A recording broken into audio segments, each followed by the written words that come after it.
大家好，今日講翻給兒子創業的話呢個 topic 啦。咁因為大仔今年大學畢業，佢開始就選擇咗創業。咁而家佢喺度摸索緊啦，試咗好多唔同嘅嘢啦，例如拍呢個 YouTube 啦、Instagram 啦、LinkedIn 啦，咁啊去識好多唔同嘅人，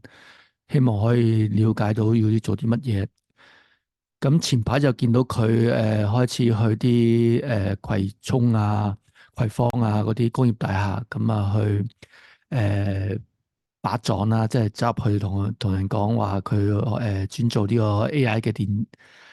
子化，咁想了解下佢哋行業，睇下 AI 可以點樣幫佢哋去做。咁我自己就會俾建議佢，就係覺得咁樣做其實好難入到去個老細肯同你見面㗎。咁佢另外一個嘗試就係send 呢個 email 啦、Facebook 啦，去接觸嗰啲工廠大廈啦，接觸嗰啲客戶啦，或者係呢個建工嗰啲網站啦，例如 JobDB。咁啊，知道有人要揾啲文員啦、倉務啦咁樣，咁啊 send 啲 email 問佢有冇興趣去了解呢個 AI 點樣幫助個行業啦。咁點解佢做呢個行業咧？其實佢做咗好多 Apps 噶啦。咁佢試完就係之前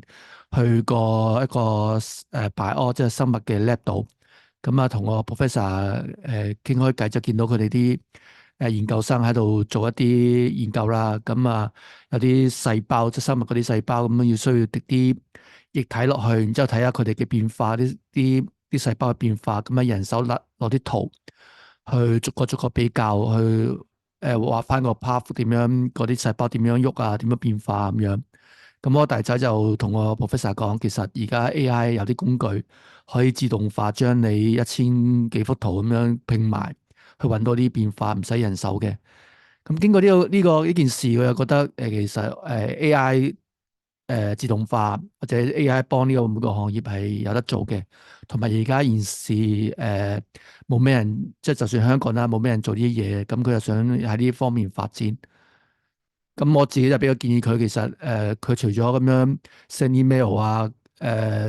主動咁樣上門去揾啲客啊，其實呢啲我都試過嘅，我創業都試過，我覺得係比較難咯。即係10個，唔好話10個啦，100個有一兩個肯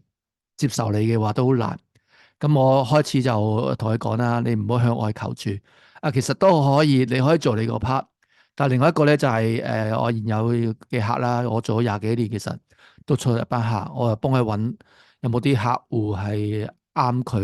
去見嘅，去了解佢去做嘅。咁未來我就會即係幾方面行啦，因為佢創業其實